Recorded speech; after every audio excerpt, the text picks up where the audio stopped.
Olá, seja muito bem-vindo. Começa agora o JR Entrevista. Nosso convidado hoje é o deputado federal Sanderson, do PSL do Rio Grande do Sul. O deputado faz parte da Comissão de Finança e Tributação, da Comissão de Segurança Pública e é vice-líder do governo. Deputado, seja muito bem-vindo ao JR Entrevista. E eu começo já perguntando para o senhor, a PEC emergencial foi promulgada e abre aí as portas para que, de fato, o auxílio emergencial seja pago. Qual que é a importância desse auxílio emergencial hoje, em tempos de pandemia ainda? Renata, Tiago, para mim, um prazer muito grande estar aqui conversando com a TV Record e dizer que nós vivemos um momento muito difícil enquanto brasileiros, enquanto planeta Terra, porque, afinal de contas, a pandemia abateu em todos os países, né? Eu digo que é um verdadeiro meteoro que caiu sobre a Terra e com problemas não só na questão da saúde pública, na saúde das pessoas, mas em especial na economia.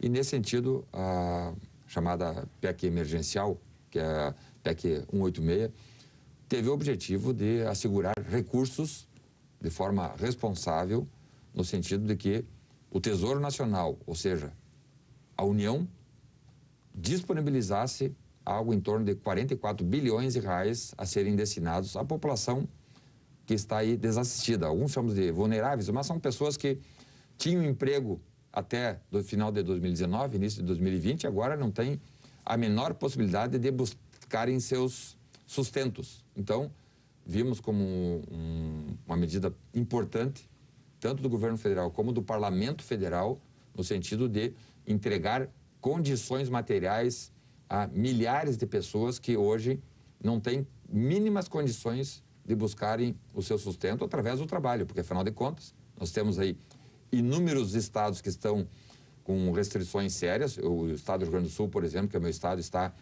na chamada bandeira preta, onde nenhuma atividade econômica, à exceção de farmácias e supermercados, estão em funcionamento.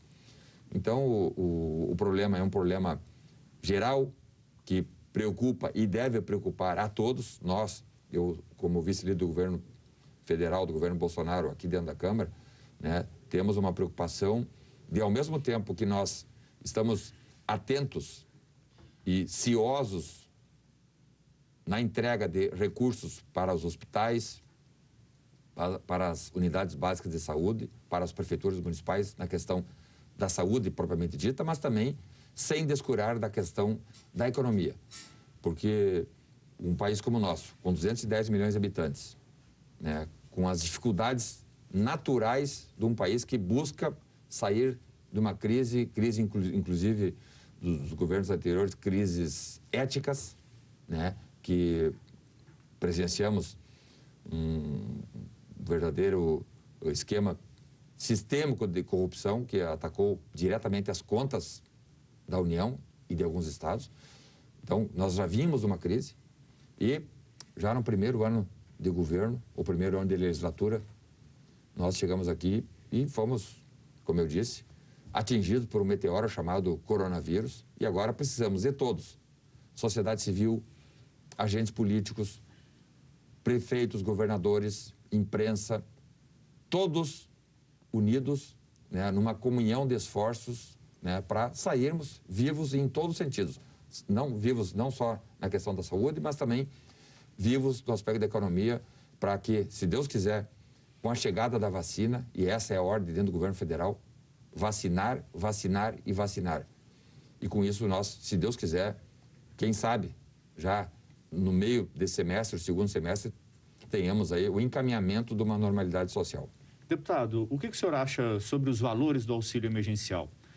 O governo propõe aí 4 parcelas, variando de R$ 175 para pessoas, homens que só têm um integrante na família, na média R$ 250, né, para beneficiários que têm mais de um integrante na família, e R$ 375 para as mulheres chefes de família.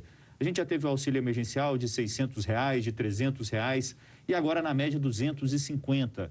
O que o senhor avalia desse valor, principalmente agora, né, já que um ano depois do início da pandemia, nós estamos no momento mais grave da pandemia aqui do país? Não, é importante nós termos, acima de tudo, responsabilidade fiscal, né? Claro, sempre atentos à questão da atenção aos mais pobres, aqueles que mais precisam, né? Mas nós temos que entender que o Brasil, diferente da Europa e dos próprios Estados Unidos, que conseguiu fazer a liberação de agora 2 trilhões de dólares para ajudar as pessoas que precisam, as pessoas pobres, desempregadas, enfim, os vulneráveis, nós aqui, infelizmente, não temos essa condição. Então, ano passado, o auxílio emergencial serviu para ajudar, né, de forma excepcional, porque esses auxílios não servem nada mais do que contribuir a ajudar, salvar as pessoas que estão com dificuldade. Ela não é um meio seguro para tirar as pessoas da pobreza. Meio seguro para tirar as pessoas da pobreza chama-se emprego. E as pessoas, os vulneráveis, todos querem emprego. Querem trabalhar, querem ter uma carteira assinada, né? Querem ter dignidade para sair de manhã, colherem seu pão de cada dia e sustentarem suas famílias. Então, nesse aspecto, considerando que é uma renda excepcional, emergencial, o próprio nome diz, nós achamos que é aquilo que nós brasileiros temos condições de entregar. Vai ser algo em torno de R$1.000, né, para as pessoas vulneráveis. Agora, obviamente, que se nós pudéssemos, nós enquanto nação, porque o dinheiro, eu tenho comentado sempre, esse dinheiro não é do parlamento, esse dinheiro não é do presidente da República, esse dinheiro é do povo brasileiro, que através do Tesouro administra as economias nacionais. Se nós tivéssemos condições de entregar R$5.000 para cada família por 5 meses consecutivos, seria o melhor dos mundos. Mas nós não temos essa condição, nós não temos essa capacidade econômica, por uma série de razões, né? Mas, de toda maneira, esses R$1.000 servirão, não tenho a menor dúvida, servirão para ajudar muita gente que está aí hoje, infelizmente, passando fome, passando necessidade, e a Caixa Federal, que já está em condições, conversei hoje, inclusive, com o presidente da Caixa Federal, Pedro Guimarães, a Caixa já está a postos para, assim que os recursos forem liberados pelo Tesouro Nacional, a Caixa iniciar o pagamento lá na boca do caixa, que é o que as pessoas querem isso.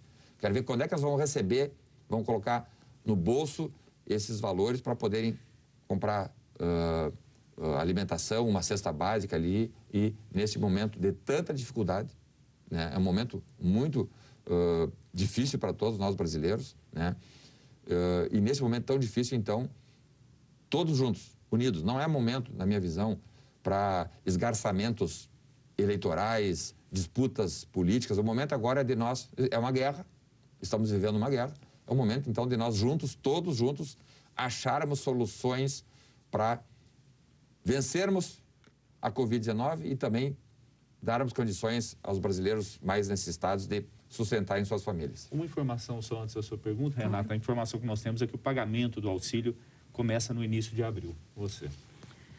Deputado, a gente está falando de auxílio, mas eu queria ainda puxar para a PEC emergencial. O senhor é deputado federal e policial federal, e os policiais fizeram muita pressão para ficarem de fora ali daquela parte que proibia o reajuste aí para servidores. Vocês não conseguiram. No entanto, conseguiram ainda promoção na carreira e progressão na carreira. Foi o suficiente? Foi justo? Ficaram satisfeitos ou não? A reclamação, talvez, dos agentes de segurança pública, como também de agentes de saúde pública, foi, talvez, a reclamação de que estão na linha de frente. Policiais brasileiros, todos os policiais brasileiros são, isso saiu até uma matéria agora, essa semana, o índice de infecção pela Covid-19 dos policiais é 10 vezes maior do que a população em geral. Então, tem até uma matéria que, em algumas situações, em algumas cidades, o policial ele está mais exposto à Covid-19 que até mesmo os agentes de saúde.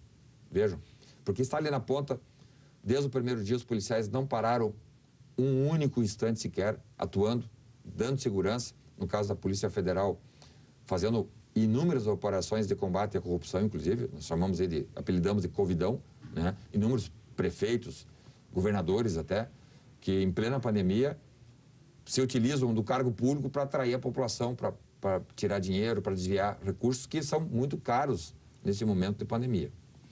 Então, os agentes de segurança achavam, né, e acham ainda que nesse momento de crise, poderiam ter sido poupados. De qualquer maneira, a PEC emergencial foi votada, foi aprovada, e não foi feito o chamado congelamento dos salários. O que foi estabelecido é um índice de 95% das receitas em relação às despesas.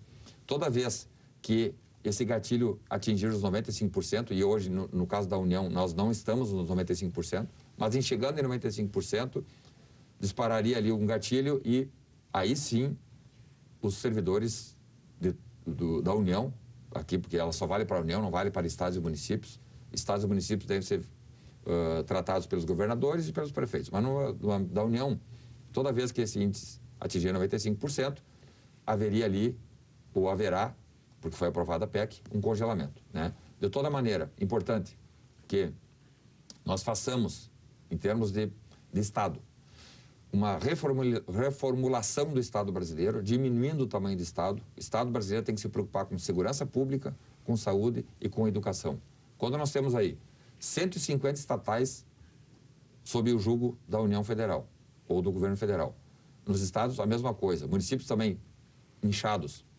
Nós não conseguimos atender aquilo que é essencial à população, que é a saúde pública, educação e segurança. Se nós tivéssemos um estado menor, certamente nós não estaríamos com os próximos dos 95%. E aí teríamos condições de dar atenção no aspecto tanto de efetivo como de condições de trabalho para os policiais brasileiros que estão aí na linha de frente, junto com os profissionais de saúde pública, na linha de frente atendendo e correndo duplo risco, porque os policiais, nossos policiais militares que estão nas ruas, os policiais rodoviários federais, os policiais federais que estão nas ruas, todos os dias enfrentam o vírus e também o crime, porque esse duplo risco faz com que a profissão de policiais seja cada vez mais objeto de tensão, e isso é uma preocupação que nós temos dentro da Câmara, como também, tenho certeza, dentro do governo federal, uma preocupação nesse momento de crise, os profissionais da segurança pública, como os de saúde pública, receberem a atenção que merecem. E você pode assistir ao JR Entrevista na Record News às 10h40 da noite, no portal R7, no Play Plus, no Jornal da Record, no JR 24 horas, à meia-noite e meia, e também nas nossas redes sociais. Deputado, o senhor está como deputado, mas é policial federal, a gente já disse aqui no programa. Como que a categoria da segurança pública viu essa negociação toda da PEC emergencial sendo feita pelo governo do presidente Jair Bolsonaro, que é um governo com muita ligação a essa área da segurança pública? A categoria se sentiu traída pelo presidente ou não? Como eu comentei há pouco, as dificuldades impostas pela pandemia acabam suplantando qualquer tipo de reivindicação classista. Mas o certo é que o presidente Bolsonaro, nós conversamos com ele inclusive, está atento, né? E com uma série de ações que nós pretendemos levar adiante na diminuição do tamanho do Estado, porque inúmeras ações voltadas a privatizações estatais precisam serem levadas adiante, para justamente poder focar naquilo que o Estado é essencial, que é saúde pública, segurança pública e educação pública, né? Então, nesse sentido, os policiais sabem do seu compromisso com a sociedade brasileira, né? Têm atuado incansavelmente desde o primeiro dia da pandemia. Não há home office na segurança pública e nem na saúde. Os hospitais funcionando, os postos policiais funcionando dia após dia, né? Então, nesse sentido, nós estamos muito tranquilos de que os policiais profissionais que são, continuam trabalhando, mesmo entendendo todas as dificuldades que nós, enquanto Brasil... Serviço essencial, né, deputado? É serviço essencial. Agora, deputado, o que eu ouvi muito na semana passada, principalmente, foram os policiais dizendo que uma das bandeiras que elegeram o presidente Jair Bolsonaro foi justamente a valorização do policial e que os policiais não foram atendidos aí.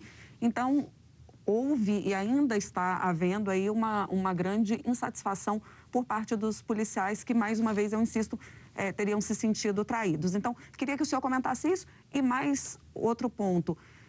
Também não seria justo aí os profissionais da saúde também terem sido excetuados e não apenas os policiais? Mas quando foram excetuados na questão da promoção, foram todos os servidores. Todos os servidores públicos federais foram retirados daquele congelamento das promoções.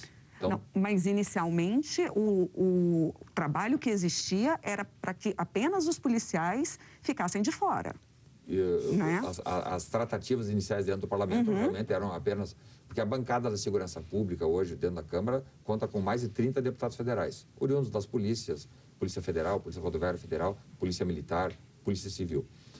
Então, diante disso, a bancada, esses 30 deputados federais se reuniram e apresentaram um destaque no sentido de que apenas os profissionais de segurança pública fossem excetuados. Mas depois, numa concertação geral dentro da Câmara, vimos que não. Todos os servidores públicos federais mereceriam, como mereceram, serem retirados desse congelamento e, então, portanto, mesmo dentro da crise gerada pela pandemia, todos os servidores públicos federais continuarão progredindo, mesmo que atingido o índice de 95%, que é o gatilho, né? Então, os profissionais da segurança pública, os policiais, né, que, juntamente com os militares, sempre estiveram muito próximos do então deputado federal Jair Bolsonaro e agora presidente Bolsonaro, né, estão certos de que ainda nesse mandato do presidente Bolsonaro, talvez uma modernização geral das polícias ocorrerá, né? Na Polícia Federal e na Polícia Rodoviária Federal já foram contratados aí mais de 3 mil policiais federais de carreira, né? Agora, só a contratação de efetivo não basta. Os policiais estão aí no aguardo de uma valorização mais efetiva na questão da pensão por morte. Os policiais não têm seguro de vida, diferentemente de outros países que os policiais têm seguro de vida, está trabalhando, é atingido, é morto e a família fica sem nada. Então, os policiais buscam aí melhores condições de trabalho, seguro de vida, né? Os policiais nem plano de saúde têm, né? Mas o governo Bolsonaro está ciente disso. Inclusive, eu participei já na segunda de manhã de uma reunião no Palácio do Planalto, onde uma equipe do governo já está se dedicando a trabalhar para, mesmo em pandemia, buscarmos saídas para valorizar todos os policiais do Brasil. Deputado, a gente tem pouco mais de 2 minutos para o fim desse primeiro bloco. Eu gostaria de falar sobre o estado do senhor, o Rio Grande do Sul. A gente está numa situação crítica da pandemia de coronavírus em todo o país e o Rio Grande do Sul não é diferente, situação bem complicada, com mais do que a capacidade dos leitos de UTI já ocupada. Por que o estado chegou nessa situação? O estado do Rio Grande do Sul tem uma peculiaridade, né, que é a temperatura. Né? Nós temos ali um estado que, por incrível que pareça, é muito calor nos meses de dezembro e janeiro. Fala-se, o Rio Grande do Sul é estado lá no extremo sul e enfrenta frio. O frio é o mês de junho, julho, agosto, setembro, mas nesse momento, dezembro, janeiro, fevereiro, é um estado que enfrenta temperaturas de quase 40 graus. E há uma tradição dos gaúchos, nesses meses de final de ano, irem para a praia, né? Buscarem um litoral para se refrescarem. Talvez isso possa ser uma das justificativas para que as pessoas tenham saído às ruas de forma a desprezarem o poderio do coronavírus, e isso pode ter sido decisivo para os hospitais do Rio Grande do Sul, sejam de Porto Alegre ou da região metropolitana, sejam do interior, terem sido assoberbados de pacientes. Talvez esse seja, porque o governo federal encaminhou recursos materiais para centenas de hospitais do Rio Grande do Sul, dinheiro, recurso federal também foi encaminhado para o governo do estado do Rio Grande do Sul, né? Nós entendemos que a população gaúcha, né, é uma população consciente, mas que talvez, considerando o momento climático, como eu disse, meses de dezembro, janeiro, fevereiro são meses muito quentes na temperatura no sul do Brasil, e isso, na minha visão, pode ter contado sim para que as pessoas relaxassem, e no relaxamento, né, o vírus encontra o clima adequado e ideal para proliferar. Isso é muito ruim.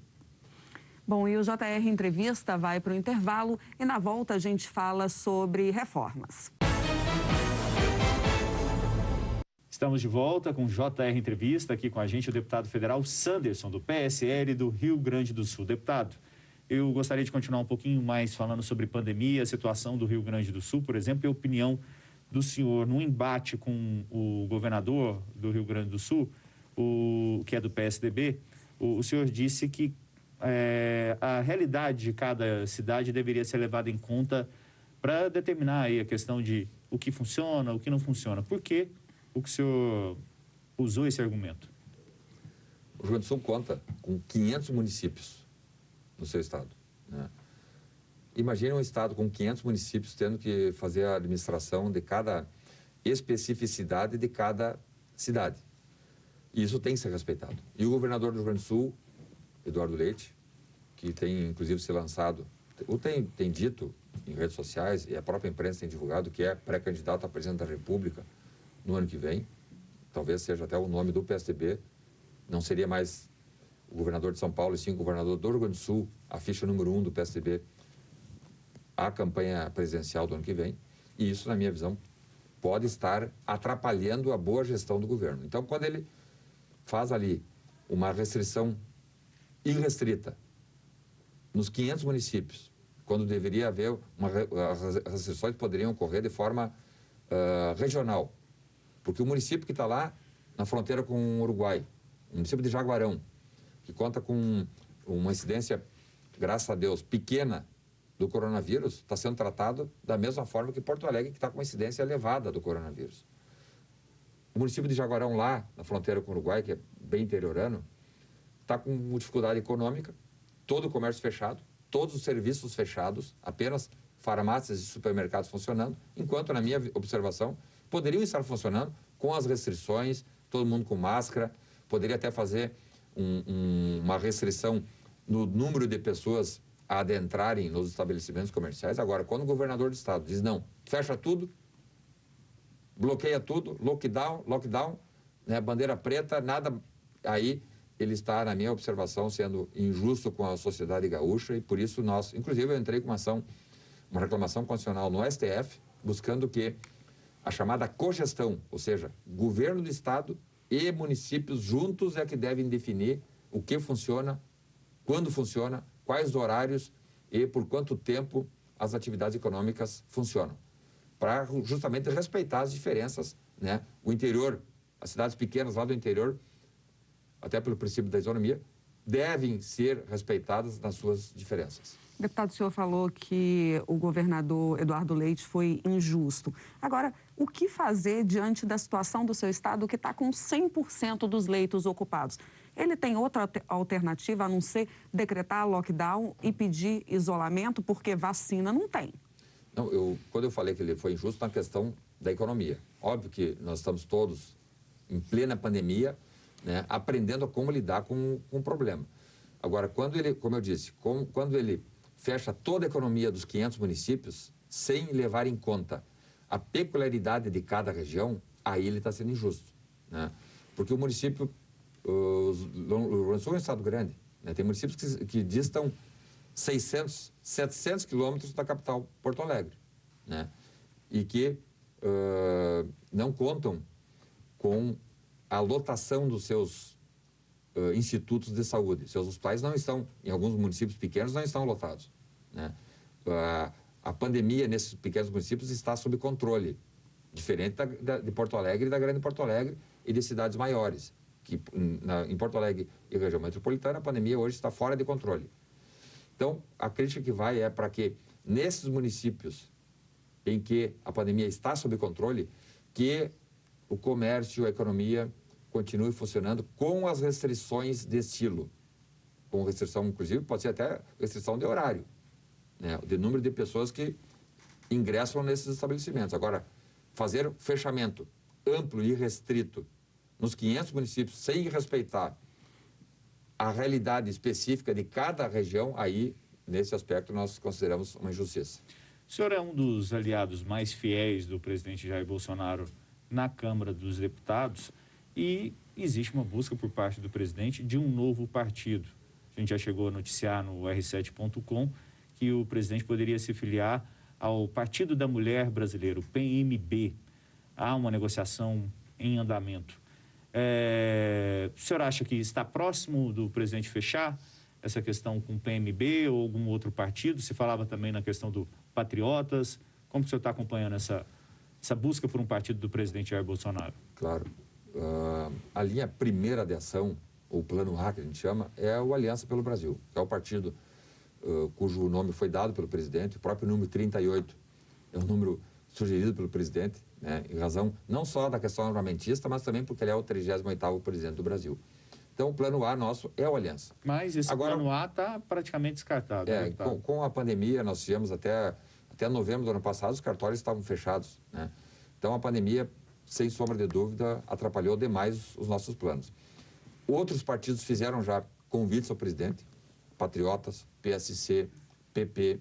O próprio PSL convidou para que o presidente retornasse ao PSL, né? Afinal de contas, os deputados federais como eu continuamos filiados ao PSL. A janela para saída de partido ou para troca de partido ocorrerá só em março do ano que vem. O fato é que hoje, nesse momento, nós, em especial o presidente Bolsonaro, estamos dedicados e atentos à questão da pandemia, né? Por incrível que possa parecer, porque muitas vezes a imprensa tem dito que o presidente Bolsonaro não está preocupado. A preocupação dele é dioturna e eu sou testemunha disso. O próprio ministro Eduardo Pazuello trabalha de segunda a segunda para achar soluções para minimizar mortes e minimizar pessoas sofrendo. E essa tem sido a missão do presidente Bolsonaro desde o primeiro dia de pandemia. Deputado, encontrar soluções para a sociedade brasileira sair da pandemia viva em todos os sentidos. Antes de acabar o segundo bloco, rapidamente. Então, por que a gestão do presidente Jair Bolsonaro na questão pandemia é mal avaliada pela população? Esse tempo eu li um artigo, né, na imprensa, dizendo que dos líderes mundiais, nós temos aí catalogados na ONU cerca de 200 países.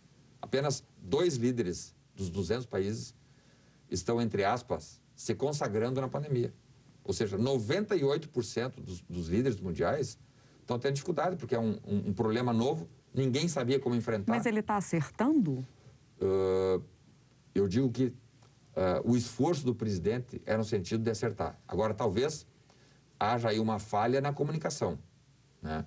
E o fato é que, em termos práticos, as ações todas que podiam ser feitas estão sendo feitas. Nós tivemos ontem, e lamentamos, nós todos lamentamos, né, 2.800 brasileiros mortos ontem, né? Isso aí é algo a ser profundamente lamentado. Nós temos que achar soluções e, na minha observação, a solução chama-se vacina. Hoje, o ministro Eduardo Pazuello, que está demissionário, ele está saindo do ministério, hoje esteve no Rio de Janeiro, e isso talvez é um fato novo positivo.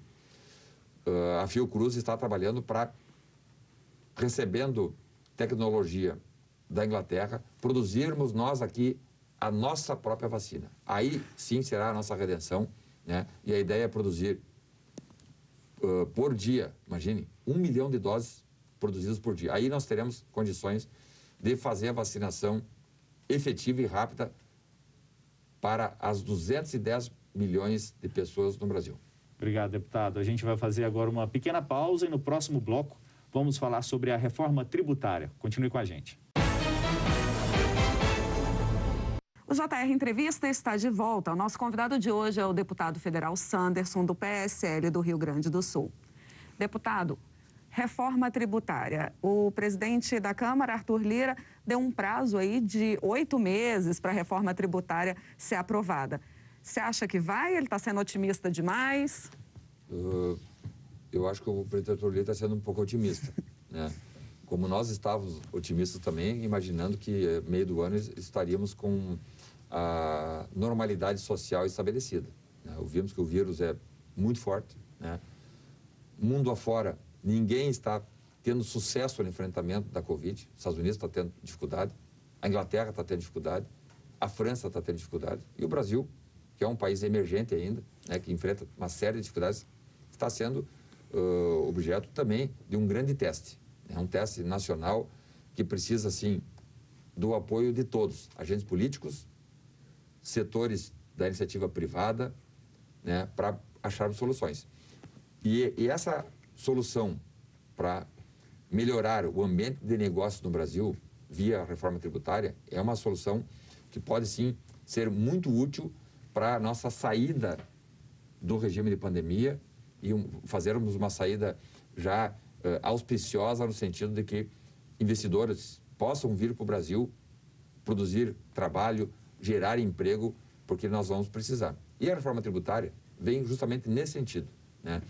Facilitar a vida do empresariado. Hoje nós temos aí dezenas de tributos que o empresário precisa recolher, né? Tem um exemplo clássico aí de uma padaria. O seu Joaquim tem a padaria com 10 funcionários, 2 funcionários trabalham só na escrituração do recolhimento de tributos ou de questões trabalhistas.